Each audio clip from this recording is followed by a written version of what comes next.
Viewers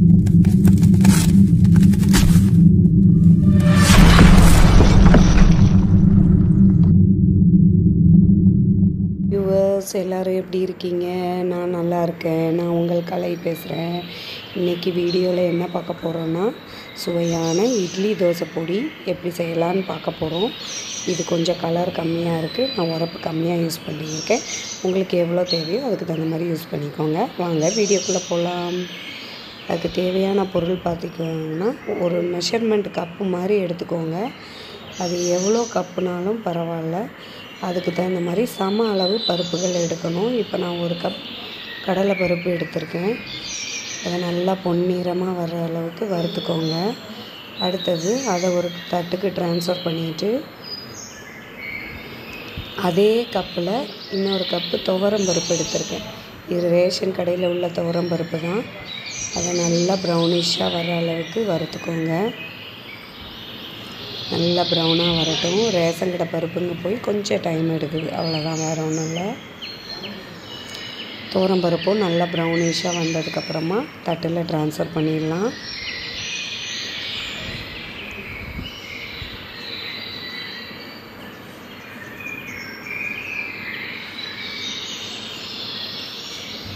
இப்போ நல்லா ப்ரௌனாக கொஞ்சம் ப்ரௌனாக வந்துகிட்ருக்கு.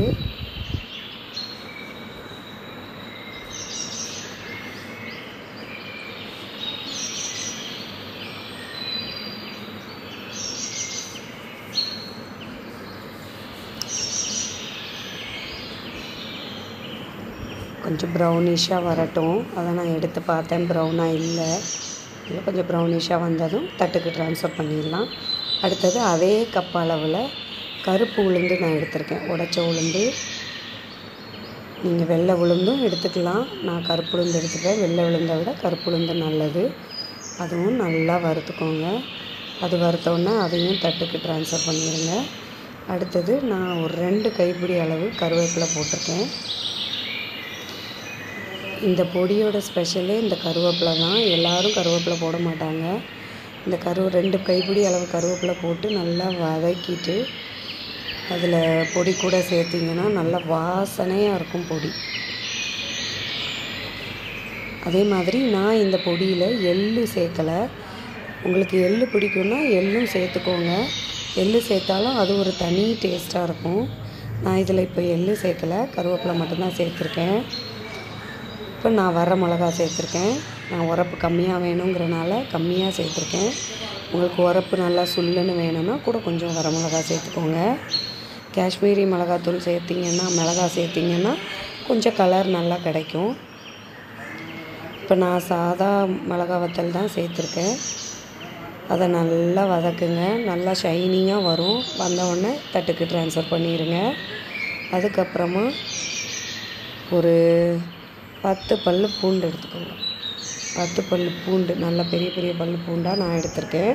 நீங்கள் சைஸுக்கு தகுந்த மாதிரி சின்னதாக இருந்தால் கூட கொஞ்சம் எடுத்துக்கோங்க. அதையும் நல்லா வதக்கிட்டு, தொலி நீக்காமல் வதக்கினாலும் ஒன்றும் பிரச்சனை இல்லை. வதக்கிட்டு அதையும் தட்டில் சேர்த்து ஜாரில் எடுத்துக்கோங்க எல்லாத்தையும். இப்போ ஜாரில் சேர்த்ததுக்கப்புறமா நல்லா ஆற விட்டு ஜாரில் சேருங்க. எல்லா பருப்புகளும் நல்லா துப்புரவாக ஆறிடணும். ஆறினதுக்கப்புறம் ஜாரில் சேர்த்துட்டு தேவையான அளவு உப்பு போட்டுக்கோங்க. நான் ஒரு லெமன் சைஸ் புளி சேர்த்துருக்கேன். அதுக்கப்புறம் தேவையான அளவு காயப்பொடி சேர்த்துக்கோங்க. நான் சேர்த்துட்டேன். இப்போ அதை அரைச்சிட்டு வந்துடலாம். நான் அரைச்சிட்டு வந்தாச்சு. திறந்து பார்க்கும் போதே அவ்வளோ ஒரு வாசனையாக இருக்குது. இந்த வீடியோ உங்களுக்கு பிடிச்சிருந்தா லைக் பண்ணுங்கள், ஷேர் பண்ணுங்கள், சப்ஸ்கிரைப் பண்ணுங்கள். Thank you viewers.